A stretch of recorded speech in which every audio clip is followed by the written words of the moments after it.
ఐపీఎస్లు, ఆంజనేయులు, కాంతిరాణా టాటా, విశాల్ గున్ని ఈ ముగ్గురిని అరెస్ట్ చేయాలి అన్నటువంటి సంకల్పమా? ప్రస్తుతానికైతే వీళ్ళ ముగ్గురికి కూడా బెయిల్ వచ్చింది, ముందస్తు బెయిల్ వచ్చింది. మళ్ళీ విచారించేదాకా ఒకసారి ముందస్తు బెయిల్ అంటే అది కంటిన్యూ అవుతూ ఉంటుంది.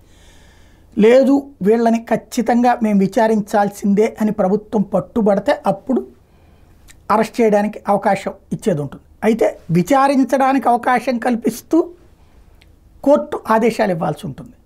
విచారణకు సహకరించమంది కాబట్టి విచారించుకోమని చెప్పింది. ఈలోపు ఇప్పుడు వీళ్ళని పిలిచి విచారించి వీళ్ళు సరైన సమాధానాలు చెప్పలేదు కాబట్టి అని అరెస్ట్ చేస్తారా? ఆ ధైర్యం చేస్తారా?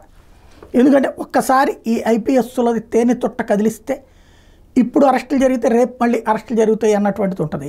ఇవాళ రోజున అధికారంలో ఉన్నటువంటి వాళ్ళకి అనుకూలంగా చేస్తే రేపు పొద్దున అధికారంలో ఉన్నటువంటి వాళ్ళకి అనుకూలంగా వెళ్తే ఇక భవిష్యత్తులో అధికారులు ఒకళ్ళ మీద ఒకళ్ళ కేసులు పెట్టుకునేటటువంటి పరిస్థితి ఉంటుంది. ఇక్కడ కేసుల పరమైనటువంటి వ్యవహారం దగ్గరికి వెళ్తుందా లేకపోతే ఇది భయపెట్టడంతో ఆపుతారా? ఇది చూడాల్సి ఉంది.